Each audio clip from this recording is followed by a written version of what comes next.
características, né, do gnosticismo. Então, uma delas é o esoterismo. O que é o esoterismo? Era um grupo fechado de ouvintes, né, só para eles. E as principais características dele também é a tendência sincrética, que é a mistura de uma ou mais crenças em uma única doutrina. Tá? Era uma salada de frutas. O gnosticismo era fortemente dualista, impondo uma firme separação entre o mundo físico e o mundo espiritual. O gnosticismo era fortemente influenciado por ideias platônicas. Tá? O que é uma ideia platônica? O que é platônico? Tá? Que vem de Platão. O que é o significado de platônico? Um amor incondicional, é isso? Por exemplo, é algo que foge da realidade, né? É algo que você não vive nesse mundo. Vamos dizer assim, lembra que fala de amor platônico? É um amor que você vive numa realidade virtual. Eu não posso viver, eu amo aquela pessoa, mas não tenho contato físico com ela. Eu só amo aquela pessoa, mas ela... Amor vem aqui ou está nos Estados Unidos? Eu amo ela, mas eu não demonstro que eu amo ela, eu não posso dizer que eu amo ela, eu não posso ter contato físico com ela. É um amor platônico, né? Então seria, aqui que está falando influenciado por ideias tipo platônicas. Assim, ó, o Brad Pitt é um como aí, só Não é seu, né? Então, isso é uma coisa. Poderia ter usado o exemplo da Angelina Jolie em vez do Brad Pitt, né? Sobre a perfeição da natureza e sendo o universo físico. Tá? Então o gnosticismo é isso. Afirma que o mundo foi criado mal. Lembra que nós falamos aqui? A gente está dando uma reforçada e repetindo para ficar bem gravado na mente. Aí você já ouviu, a gente repete, fica mais fácil. É pecado. Oi? É pecado. Com certeza. A Bíblia fala que só de pensar numa mulher afirma que o mundo foi criado, né? Foi criado mal por esse Deus aí demiurgo, e que o Criador do mundo era em si um ser maligno, e o falso Deus que aprisionou o espírito dos homens em corpos físicos deturpados. Ok? Irineu, né? Nós falamos aqui, Irineu de Lyon, né? Nasceu por volta do ano 130 em Esmirna da Ásia Menor, e lá aprendeu com Policarpo, um discípulo do apóstolo João. Você vendo que agora a gente, como a gente falou, já vai revisando, fica mais fixado na mente, né? Foi por décadas um presbítero da igreja de Lyon e tornou-se presbítero após a morte de seu antecessor. A carta magna dele foi contra as heresias, né? Que aí derrubou muito o gnosticismo. Irineu refutou os evangélicos espúrios utilizados pelos gnósticos, apontando para o fato de que todos eles tiveram suas origens 100 anos ou mais após a morte de Cristo. Irineu leva adiante o argumento de Paulo em Romanos 5, no qual o apóstolo afirma que Jesus é o segundo Adão. Tá? Aí agora vamos falar aqui sobre a controvérsia sabeliana. Tá? Sabeliana vem do quê? De um homem chamado Sabélio. Tá? Vamos ver aqui a página 121. Vamos entender um pouquinho isso. O problema do sabelianismo, o que é? O gnosticismo eram pessoas de fora tentando infiltrar na igreja ou levar à igreja essa ideia do gnosticismo. Agora, qual a diferença do gnosticismo para o sabelianismo? Tá? Os sabelianos, aí já é outro problema, porque os sabelianos eram pessoas da igreja, tá? Pessoas que eram da igreja, querendo aplicar o sabelianismo dentro da igreja. Aí já não são os de fora querendo trazer para dentro, é o da igreja querendo mudar o conceito da igreja, que era pior, tá? Aqui, ó, vamos ver aqui, vai aí, ó, na página 121, a controvérsia, tá? Está escrito a controvérsia sabeliana. Dessa questão, na pergunta dessa questão, ela traz aqui no livro também que ele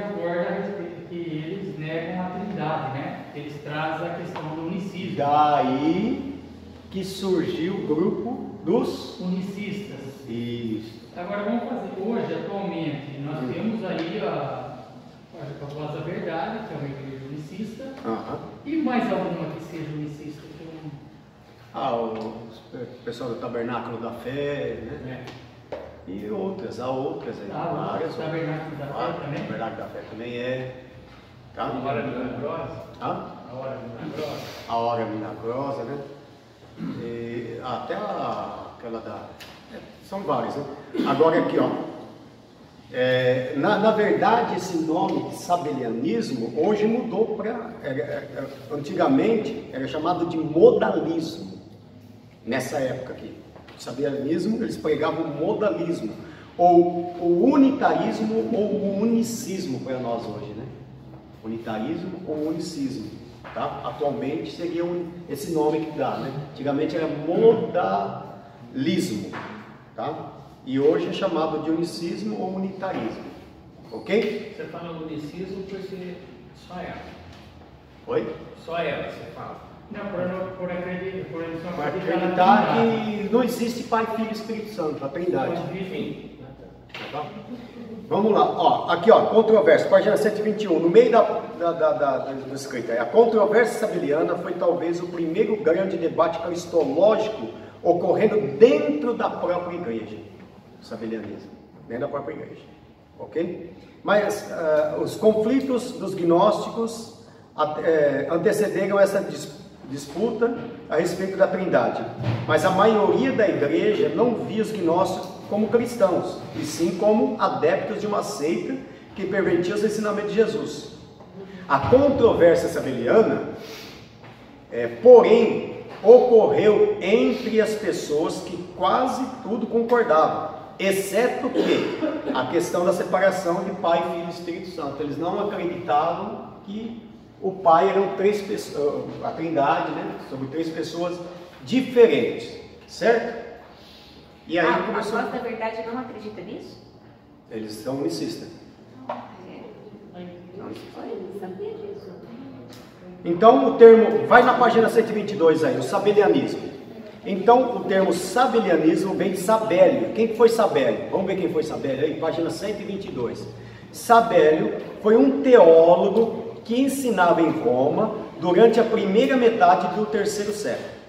Um dos líderes de um grupo de cristãos que negavam a doutrina da Trindade. O movimento também incluiu figuras notáveis como Noeto de Esmirna, Práxias, e no terceiro século, comumente chamada como seus componentes de a heresia de Noeto, tá?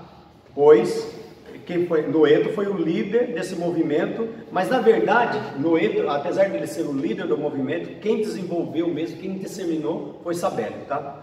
Por isso que é chamado de sabelianismo. Porém, a Sabélio acabou tornando mais memorável do que os seus antecedentes, do que esses que nós acabamos de dizer agora. Conhecido na história como sabelianismo.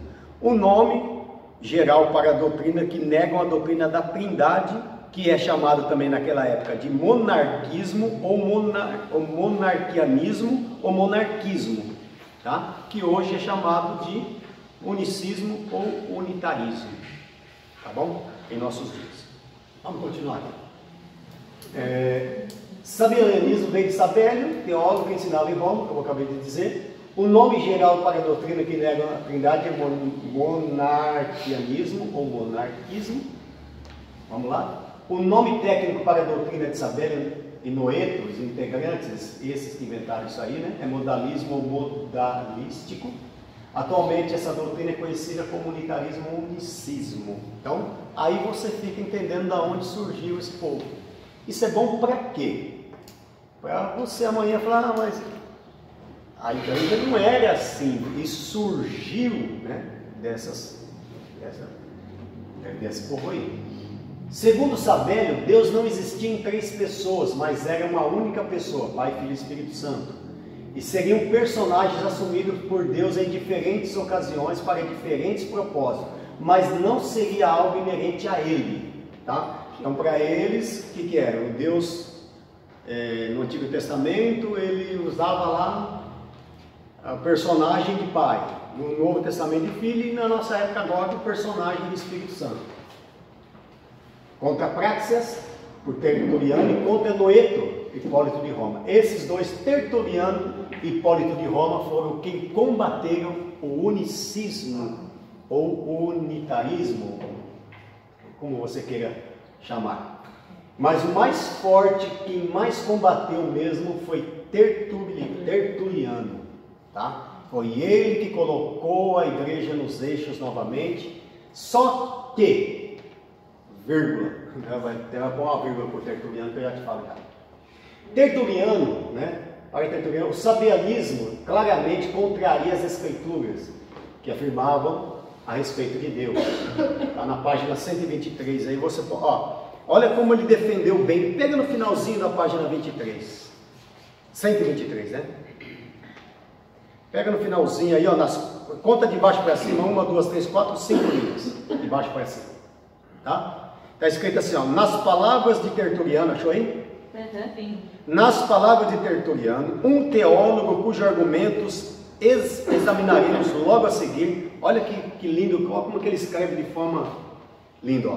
Os paradoxos da fé são em muitos casos maiores riquezas, pois transcendem o reino meramente racional. O Filho de Deus foi crucificado, não me envergonho, porque é vergonhoso. Isso é os paradoxos da fé, tá? O que são esses paradoxos? São em muitos casos suas maiores riquezas, pois transcende o reino meramente racional. Olha o que ele disse: o Filho de Deus foi crucificado, não me envergonho, porque é vergonhoso. Isso é um paradoxo. Eu não me envergonho porque é vergonhoso, tá? O Filho de Deus morreu, isso é de sobremodo incrível, sobremodo crível, porque é absurdo. Isso é um paradoxo. Isso é, então, olha o que ele disse: o Filho de Deus morreu, e isso é de sobremodo crível, porque é um absurdo. E ele diz mais, é um paradoxo. E uma vez sepultado, ele ressuscitou. Isto é certo, porque é impossível. Então, esses são os paradoxos que ele apresentou, tá? Bom, Tertuliano, então, vamos lá. Economia da Trindade. Hipólito de Roma propôs, agora Hipólito, ele propôs que uma fraqueza de sabelianismo era a incapacidade de enxergar o trabalho harmonioso entre os membros da Trindade da salvação humana. Está aí na página 125, ok? A Contrapraxeas de Tertuliano adotou um posicionamento que passou a ser conhecido como subordinacionismo, ok? A ideia, olha só, Tertuliano ele foi tão forte, tão convincente, que existiam 3 pessoas que todo mundo acreditou em Tertuliano. Até aí, legal, tudo bem. O povo falou assim, não, essa ideia de unicismo aí está por fora. Essa ideia aí não tem nada a ver. Existe realmente um pai, uma pessoa, filho, outra pessoa, o Espírito Santo, outra pessoa. Só que onde Tertuliano pecou?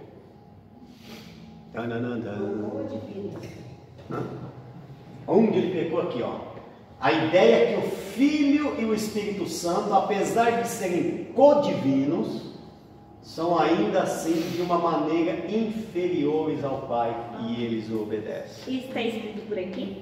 Está escrito. Você pode ler aí para frente um pouquinho, que você vai ver que ele vai falar com mais detalhe. Então, qual foi o problema de Tertuliano? Existe o Pai, existe o Filho. O povo acreditou, falou, beleza, é verdade, legal, existe mesmo. Só que aí ele fez o quê?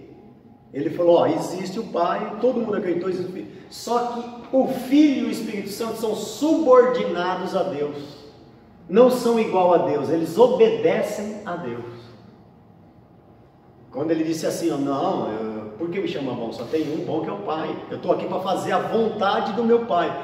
Então, Jesus, ele é Deus, ele é uma pessoa, mas ele não manda, não tem o poder de Deus, e ele é subordinado a Deus em tudo.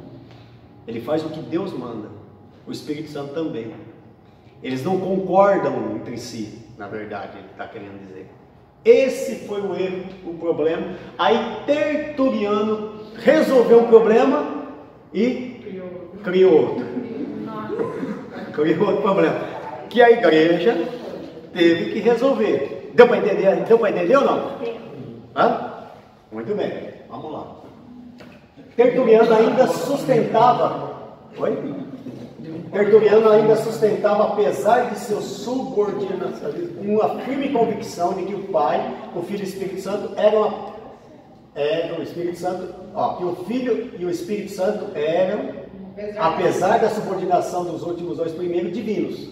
Eram subordinados, mas eram divinos, eram Deus, tá? Então, isso trouxe um problema. E depois, para ajudar, esse problema ficou pendente até uma época.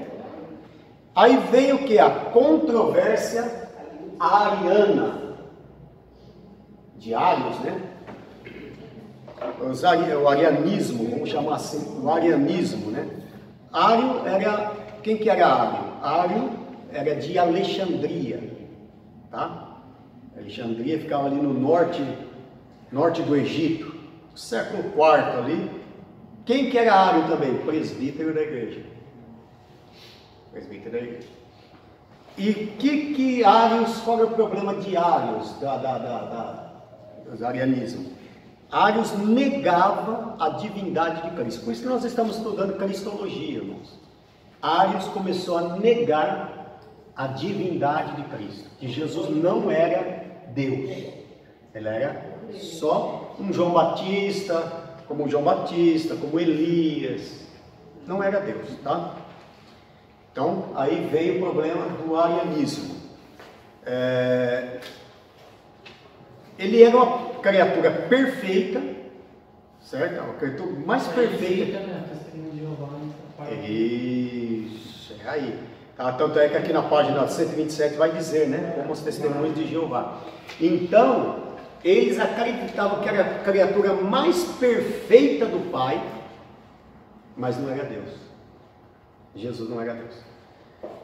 E esse problema de Ários aqui, o arianismo, de Ários de Alexandria, outra heresia que tentou infiltrar no meio da igreja para minar a igreja, foi também tão forte, tão pungente, que foi necessário naquela época, então, formar o primeiro concílio da história. Você já deve ter ouvido falar do concílio de Nicéia, tá?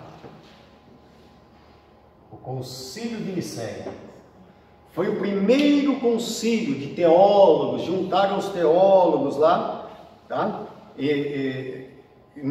Por que era concílio de Nicéia? Porque a cidade chamava-se Nicéia, lógico, né? Era a cidade que ficava perto de Constantinopla, tá? Concílio de Nicéia. É uma cidade perto de Constantinopla. O que era Constantinopla na época? A sede do governo romano era Constantinopla na época, tá? E quem foi que formou esse concílio? Um homem chamado Constantino. Você já deve ter ouvido alguma vez falar de Constantino. Quem não conhece? Não é possível que você nunca ouviu falar. Já ouviu falar de Constantino? Às vezes a gente não sabe quem ele era, na verdade. Hoje a gente está entendendo quem é essas pessoas, o que é o concílio. Quando você ouvir falar amanhã, concílio de Nicéia, aí eu sei o que é o concílio de Nicéia. É o que combateu o arianismo. Tá? Quem foi Constantino? Constantino foi quem formou o concílio para derrubar o cristianismo e formar a base da igreja, tá? Vamos lá. Em Constantinopla, ele trouxe a sede ali, no caso, né, para Constantinopla, e ali ele fez o quê? Como Ário estava influenciando muitos cristãos, o arianismo estava influenciando muita gente, eles declararam no concílio de Nicéia, nesse primeiro concílio, que Ário era um herege.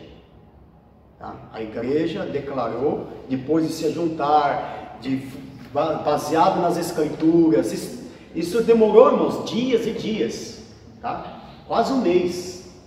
Foi quase um mês ali, depois de tudo, analisar tudo que Ário falava e tudo mais, chegaram à conclusão. de que ele declara Ário como um herege. Então, ali nasceu o chamado, então, credo niceno-constantinopolitano. Tá? O primeiro concílio niceno-constantinolitano. Deu para guardar? Constantinolitano, né? Ali deixou bem claro então que nesse concílio, o que eles deixaram claro? Jesus Cristo é Deus, tá? Não é um homem qualquer, como acreditam hoje inclusive as testemunhas de Jeová, mas que Jesus Cristo, Ele é Deus. Isso mais ou menos pelos anos do ano 325. Vamos dar uma reforçada agora para entender? Foi um debate diferente, a controvérsia ariana, dividiu a igreja pela maior parte do quarto século. Isso aí, a igreja, uns acreditavam que sim, outros acreditavam que não. Hoje são uma minoria, né? Tá, mas estão por aí ainda, né? Estão vivos ainda. Estão vivos. E teve imensa dimensão política, né? Eu vou adiantar aqui. Nessa época que aconteceu a ponte da... Eu vou pular essa parte aqui porque as horas já estão mandando a gente parar, né? Não vai dar tempo. Já deu? Já deu, né? Ário era o presbítero da igreja de Alexandria, trabalhou com Alexandre e tinha uma boa reputação como homem. Esse era o problema, ele tinha uma boa reputação. Já estou na Falta quantos minutos aí? 21 horas e 33 minutos. Sério? Ele falou que andou 50 quilômetros. Então vamos lá, então vamos terminar.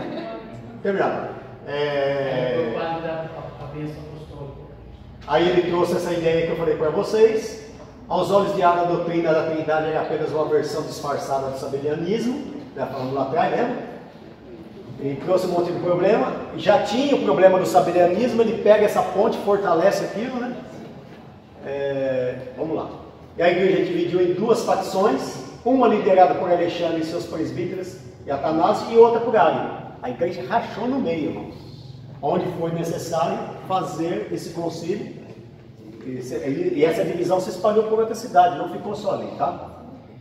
E convocado então por Constantino em 325, de 20 de maio, olha aqui, ó, 20 de maio até 19 de junho, quanto tempo daí? Quase um mês, né? O concílio discutiu uma série de tópicos, celebração da Páscoa.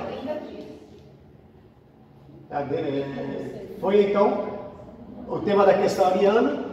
E chegado a segundo, o debate girou em torno dos termos homossousios e homoiousios, tá? Essência igual e essência similar.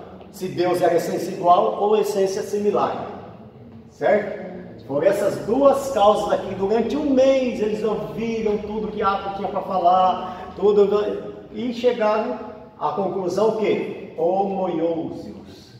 Deus não, essa aqui, ó, homoousios, essência igual. Vamos lá. Os trinitaristas venceram a discussão após quase um mês de debate. O concílio produziu uma declaração permanente, famosa até hoje, o famoso credo de Niceno. Tá? Credo niceno, né? O credo niceno, porque foi na Niceia, esse credo declarou: Jesus Cristo é Deus. Tá? Foi o que venceu na época. Só que se vocês olharem os homicídios, vão dizer: não, o povo lá está tudo Constantino, essa turma aí está tudo por fora, nós que estamos certos. Então, mas uma coisa que foi introduzida, não existia, irmãos. Não existia, né? Não existia. Venceram a discussão após quase um mês de debate, o concílio produziu uma declaração permanente, famosa até hoje, no credo de Niceno. Ainda vão ter outras, vamos deixar isso aqui para lá. Você vai ler em casa, tá? Outro que combateu fortemente foi Atanásio, tá? Combateu essas heresias, assim como Irineu. São homens da igreja que você sempre ouve falar dele, e defendia que Cristo e tudo mais. E assim vai. Bom, aí vamos terminar aqui. E tem um outro credo aqui, que é o Calcedonia. Isso aqui são todos Calcedonia. calcedoniana, que também tentou, você vai ler em casa isso aí, que nós não vamos falar isso aqui na outra aula, vamos pular para um outro tema, muito importante, e vamos deixar isso aqui de lado, certo? Crença de que Jesus possui apenas uma natureza divina e não humana, também foi derrubada por quem? Por Apolinário, né? E assim por diante, tá bom? Então, sempre quando levantaram pessoas para acabar com a doutrina da igreja, e vamos ser sinceros, hoje se não tivesse a teologia, para pensar nisso, o que seria da igreja? Se não houvesse teologia hoje, se não houvesse teólogos hoje, se não houvesse curso de teologia, cada um faria da sua forma, da sua maneira, ia estar benzendo morto, certo? Ia estar... Não, você já imaginou se não tivesse hoje a teologia? Porque com a teologia a gente vai vendo, a gente mais desaprende do que aprende, vamos ser sinceros. Não é? A teologia faz a gente desaprender o que aprendeu. Sim ou não? Aí vira uma heresia também no meio, né? Porque tem Não, você imaginou, cada um ia fazer o que queria, pensar do jeito que queria, porque ele aprendeu sozinho daquele jeito, pensa que é assim e vai sair fazendo. Então a teologia ajuda. A Glória mandou parar lá, nós já vamos parar então. Vamos ficar de pé em nome de Jesus. A grande importância hoje, irmãos, que muitos nomes que a gente sempre ouvia falar, mas nunca paramos para... Então, o Constantino, ele também derrubou Sibéria também. Sim, sim. Você sabe Foi disso, né? Ele também teve que ir lá mostrar a sua... Ele e o concílio todo, né? A verdade não foi só ele, porque ele formou um concílio, né? Formou com vários teólogos e foram chamados também...